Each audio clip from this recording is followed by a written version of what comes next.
That is incredible. Oh, okay. All right. Okay, wait a minute.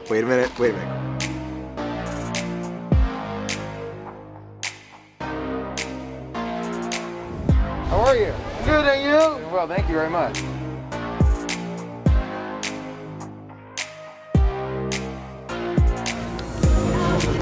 That's the largest size they have. Christmas is starting early here at the Character Warehouse. Just kidding, it's from last Christmas. We're back at Character Warehouse since its reopening. You can see the warehouse itself has changed quite a bit here at the Vineland Premium Outlets. There's a ton of Christmas merchandise all over the place, similar ones that we found last time we were here. Mickey's Very Merry Christmas Party 2019, for those who are wondering. Yes, indeed. Christmas, it felt like it was starting now, but it's actually for last year. They've also got one of my favorite holiday hats, still available, $4.99 for that very special snowman hat. I love it. I absolutely love it. These door hangers are relatively new at Disney, but you can see them here at the Character Warehouse. I love the Small World ones, but you've also got these very special, found my happy place. I'm looking for my Once Upon a Time door hangers. There's the Guinevere shirt right there for Onward, $12.99 for that one. And you can see, look at this, Monterey Jacks, $12.99 for that shirt too. Lots of hats here from the NBA Experience, $19.99 for your favorite team with the NBA Experience. We've seen these quite a few times in the warehouse. They are selling the masks here at the Character Warehouse, $6 for your favorite. There's that deal that they're running outside of, or on Disney property, I should say.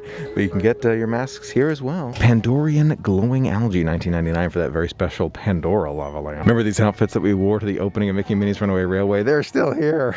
Hard to imagine here at the Character Warehouse, along with the Small World one, which you know I'm a big fan of, and I think this is an Epcot one. Yes, it is. Look at that. These very special Dunienberg purses here, $114, formerly $228. Take a look at their Pixar purses here.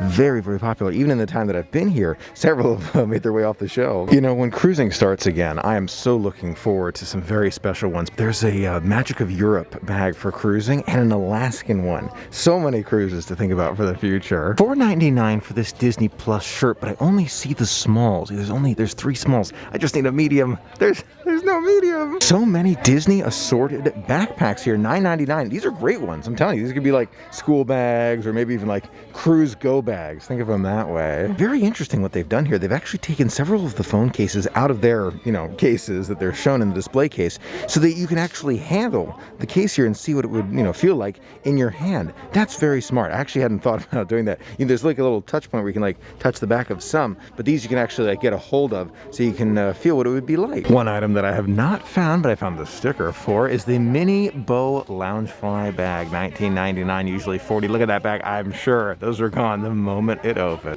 Red the Pirate Funko Pop is here, $6.99, usually $19.99, a great deal. She's actually standing on looks like a keg, something like that. She's standing on something with a musket in her hand. $7.99 for this Yacht Club hat here. I love the patriotic feel to it, red, white, and blue on that hat. Now for the new year, we always have these very special glowing glasses. I actually have a pair that I bought before this year started.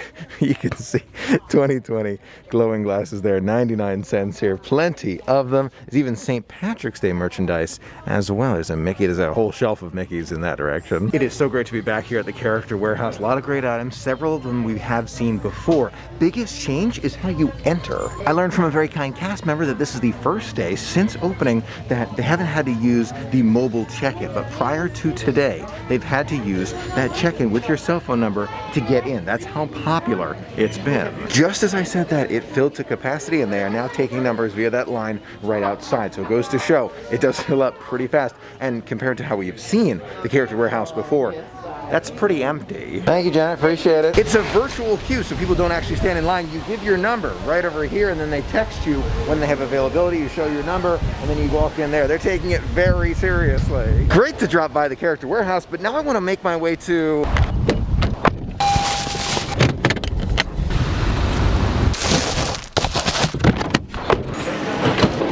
the Grand Floridian. Of course, we never need a reason to go to the Grand, no doubt about it, but now it's a little bit different because it's all opened up again. Just a few weeks ago, there was a gigantic wall blocking us from the rest of the Grand Floridian, but you can see now, it's gone. The NBA players came, they stayed, and now they're gone, and that entire wall and all the security that kind of goes with it is gone. There was a barber shop located right here, literally right where this newly laid grass is, right? That's where the barber shop was. We could not walk here just a few days ago. The maps, the Grand Floridian and all the other Disney resorts, super useful, super helpful, but I'm wondering if in the future, we're gonna see an update, especially to this map with something in that direction. It's not open yet, but it definitely will be soon. The bridge to the Magic Kingdom is currently under construction. We've seen construction equipment moving by the Magic Kingdom. My hope is to actually try and find where the entrance will be to that bridge today. I'm not sure if I'll be able to get even close to the entrance, but I think we can like find where it will be, so when we can walk on it, we'll know where to go. I think I found it, and the fence that prevents us from going any further. I would imagine this is kind of how we'll make our way to the bridge in the future. So to give you some reference, dining, Grand Floridian right over there, convention center in that direction. I would imagine we can walk in this direction once it's open. We're gonna find out together. Shouldn't be much longer though. Shouldn't be. Very interesting, we're right by one of these buildings. You can actually see some of the signage where they're saying, you know, you gotta stay in the quarantine area. They're actually saying, welcome NBA families. That's so nice. They had the families probably at the end, I would imagine, of the experience here at the Grand Floridian to share in it together. Again, I believe the entrance to the bridge is probably in that direction, but you can actually see the bridge itself right over there. It's one of the, it's not a drawbridge, it's like a rotating bridge, so we can move out of the way. So that amazing electrical water pageant is still gonna be a thing here at Walt Disney World. Now I was just thinking to myself, maybe I'll get some food from Gasparilla Island Grill, and as soon as I opened the menu here to take a look at what was available, I see Halloween exclusives. I gotta be honest with you, I forgot that there was gonna be Halloween exclusive dining options here at Gasparilla. They've got Take a Chance, Shadow of the Moon, Spiced Fall Apple, and that pumpkin straw. I'm gonna go in and take a closer look, see if they have perhaps that Spiced Fall Apple. It says Minute Maid apple juice and ginger beer mixed with autumn flavors and cinnamon and salted caramel. I don't think it's real beer though, because the price is $4.99, the same as the other drinks. Take a Chance with Sprite and Granny Smith, and Shadow of the Moon, which is Granny Smith apple, salted caramel, cinnamon, Sprite mixed to taste like a green candy apple. Shadow of the Moon also sounds really good. Mellow. Okay. Tastes more like a candy apple. Inside Gasparilla Island Grill now, and I was talking to the cast member, and I was asking between Take a Chance, Spiced Fall Apple, and Shadow of the Moon, which one do they recommend?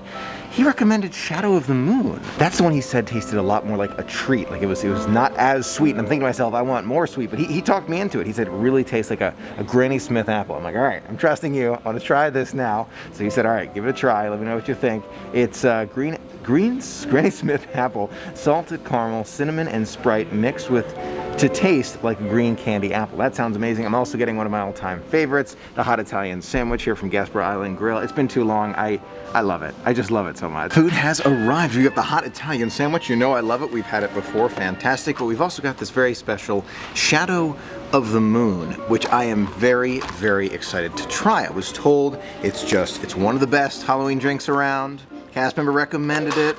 I want to try that first. I want to try this even before the sandwich. Oh my gosh. That is incredible. Okay. All right. Okay, wait a minute. Granny Smith apple with caramel. That is so good. That is, wait a minute.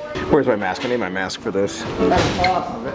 That's what I'm talking about. Glad you like it. Very good, thank you. Cast member was the one who recommended it, and I was like, oh my gosh, this might be the best Halloween drink that I've had at Disney. Yeah, fantastically good. I don't think it's grenadine. It's something totally different. That green apple. You need to mix it up just a slight bit, but it is fantastically good. I recommend that. I'd get that. Yeah, $4.99 for that one. I kind of want to try the other drinks here at Gasparilla for the Halloween season. Take a look at this little trick that you can use with these very special boxes that you get from Disney. You can actually open them up if you want to eat here, and they become their own plate. I love that. Bon appetit. The hot Italian sandwich this time is good, but not as good as I remember it. It could be because we had this first. That's a real possibility. The flavor here is unbelievable. Still do like the sandwich. Would try it again. I do want to try some other new things on the menu, and we will. Not bad at all, but I remember it being better. The difference that I'm detecting is just kind of a different flavor overall, like less of the kind of Italian meats, more of like the turkey leaning side, so not as much of that sharp flavor that I'm used to with this hot Italian sandwich. I'll give it another chance in the future. We definitely will. It's worth it. Absolutely worth it. Overall, great meal here at Gasparilla Island Grill. Shadow of the Moon is the true victor here, and we'll be coming back to Gasparilla Island Grill to try more of those Halloween drinks. No doubt about it. Even though the NBA is gone at this time, it looks like they are still moving some of the furniture that they moved in for them. You can see them some tables actually leaving that building right there. And we can't actually go in that direction. There are cones, so it's temporary. Can't go that direction. But eventually we'll be able to go that way again. One of the restaurants that's recently opened here at the Grand Floridian is Narcoossee's. They've got reservations available. Place we haven't been to, I don't think ever. I think my grandparents may have gone, but I don't think I've ever been, like in a suit and everything. But we'll, at some point in the future, absolutely be dining at Narcoossee's. As I was walking through the lobby, I noticed the lights are back on inside Basin Way. Oh wait, and this store was open before. Pretty sure that store over there was open before, but I know Basin was not open a couple days ago. You can smell the amazing scents from here in Basin. Great smells inside here. It's their first day back open. Gotta love it. And they've already got the Christmas trees out here in Basin. You can see they're taking all sorts of precautions here inside Basin. Here's the clean scoops right here, and you can use it to create a very special bath salt tube right there. And once you've used your scoop, you actually put it in here, and they sanitize it later so that everyone has a clean one. Now, I was thinking about getting a little gift for my mom and sister, and these mini bath bombs here, something that they've talked about before. You pick out different flavors, and then you put it in this bottle, and you put it in the bathtub. At least that's my understanding. So here's a lavender one, like that. I think they'll like lavender. Then we've got, ooh, mango. Yeah, it's definitely mango. There's one called blue. And let's do a watermelon too. That sounds really good. Something extra nice for my mom and sister right there. A little $6.99 tube of mini bath bombs. In addition to those bath bombs, I decided to get my sister her favorite of these Basin soaps called No Drama Llama. It actually looks like a llama in there, cut out. She's gonna love it. So the time is now 6:53. I just learned something brand new. Something has changed here at Walt Disney World.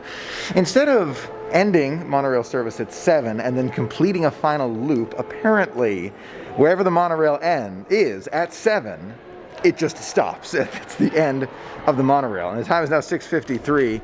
Pretty sure if it was to stop at exactly at 7, 6:54, it would be at the Contemporary, which would be less convenient than the Grand Floridian. So I'm gonna go ahead and make my way back to the TTC via the walkway. It's a bit of a walk, it is, but I think it'll be less hassle than trying to figure out what we're gonna do from the Contemporary. You know, I was thinking to myself, okay, why would this policy be changing? It actually does make sense when you think about it, because in the past, Magic Kingdom, right at the end, you'd see a lot of guests waiting right there. They were just waiting at 7, and they're still lined up at the monorail station. That means extra time for the monorails to go round and round and round. So instead, they say the rule, from what I've heard, is that they stop right at 7, wherever they are, and then you got to find a different, form of transportation to get to your destination. We are learning something in every moment here. Just saw this sign for the Polynesian Village Resort monorail, 7 a.m. to 7 p.m. Great, glad to see it. Gold Route bus to monorail resorts goes from 7 p.m. to 11 p.m. So technically, you could take one of the buses from any of the resorts back to, it has to be the Polynesian, because then you have to use the walkway to the Transportation and Ticket Center. At some point as well. I don't think they would drop you off at the Transportation and Ticket Center, but it's great to know that there's a bus that takes you to the other monorail resorts until 11 p.m. So that is very helpful information. So we just walked 1.1 miles from the Grand Floridian to the Transportation and Ticket Center. Somehow it always feels shorter. Just because, you're here, you're excited, you're looking at the sights, next thing you know, you've walked those distances. Any other time, either place, we'd say, oh, it's a mile. I can't do it.